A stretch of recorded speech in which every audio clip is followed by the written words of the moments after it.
Hey everyone, how are you? I'm like doing my fourth episode of my YouTube channel today, but I was also doing the no talks videos. Oops, I got some there. So we did the black lip. If you want to check out my Instagram, there's more advertising on my Instagram. This is more of a self-help channel of things that I did to help myself. So my first three episodes were about the people that probably influenced my life the most, but I kind of left my parents out of that. And my children, which is probably the biggest influence of my life because everything, I think I'd have been a complete screw up without them. But anyway, they were the ones who led me and guided me. My, my, my home life, my childhood life, I feel like I had a pretty good childhood. Um, I think the reason I repeated some negative patterns as an adult is I did not realize that some of the things in my childhood were not okay.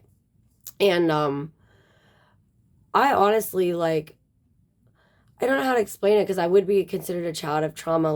My dad bit my face once because I didn't like his oodles of noodles. You know, he poked my sister in the cheek with a fork because she wouldn't eat her peas. Um, if we were in trouble, he came home, we definitely got our asses beat. But I feel like this was like a time thing. I'm 47 years old now, and like that was the way a lot of parents raised their kids back then. And so we hear all these things nowadays, like I'm a child of trauma, I've suffered trauma, and like ultimately I think we all have on some level. And it isn't a contest on whose trauma was worse than whose, or my trauma was this and your trauma was that. Like it honestly is just what affects the soul and the spirit. And like my sister and I, we have a completely different outlook on life. We were raised in the same exact home, but we were completely different children. If dad came home mad, she would say, that didn't hurt until he like made it hurt. I would cry as soon as I threw myself on the bed because I did not want to be hit at all. So I was always like, no, and really dramatic. But he would stop. So, like, I don't know where that stubbornness came from with my sister and the opposite of me, but I feel like that carried out throughout life. Um, she holds on to all of the pain, and I have learned to let go of all of the pain.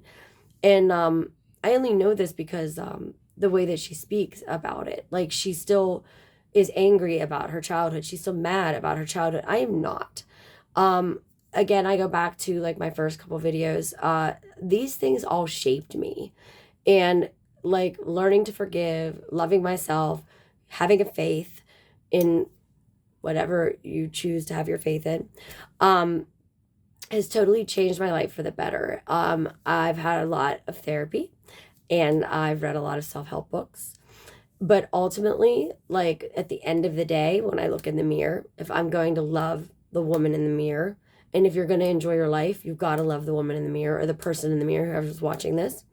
And you just need to not become a product of your trauma, not make it who you are. It should not define you. It should like shape you. It should help you. And I know that that sounds crazy. And for someone out there who's in the middle of trauma or can't understand that mindset, it literally is flipping a switch. And it's not easy. And I have to do it every day because my childhood has reared me to go into those ugly places, to repeat the cycles, to like do all the things, and that I was raised to learn. And I think the biggest thing in getting out of these cycles is like as you grow and get older, if you like see somebody or like you know how it feels when it feels wrong. Like for me, I feel like somebody's grabbing me by the throat. Like I can't talk, my voice gets clenched up. um I also feel very anxious, like I'm falling off of a cliff. And I just want to I swallow hard. I start to stutter. Like okay, if you're in a room with anybody that makes you feel like that, get out of that room because there's no reason for you to be in that room. Because if someone makes you feel like that, I don't care if it's your mom, your dad, your sister, your brother, your in laws. I don't care who it is. If they make you feel like you can't breathe in that room with them, then they don't belong in that room with you. They just don't.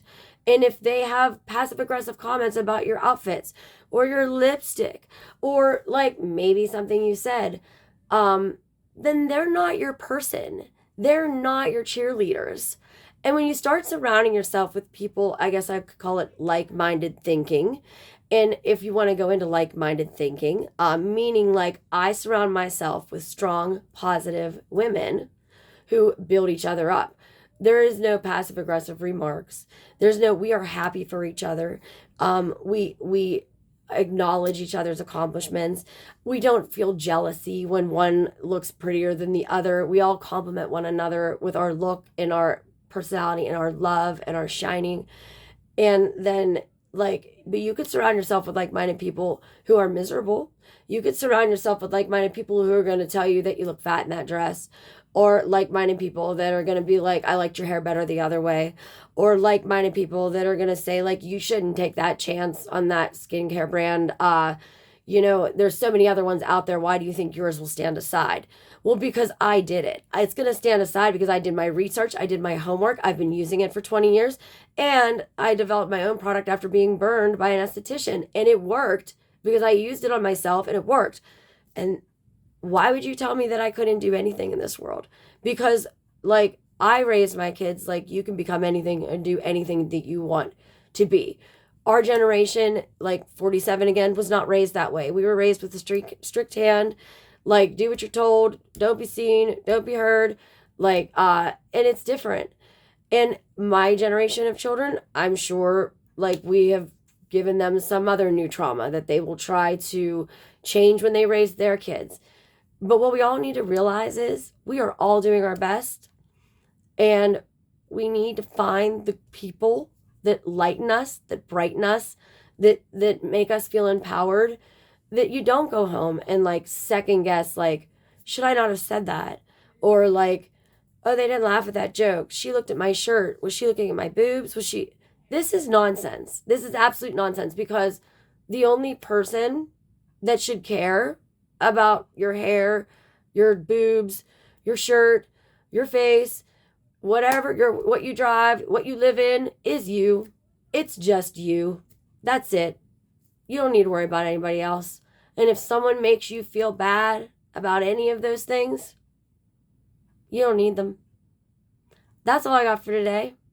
I don't know. I just felt like talking. Have a great day.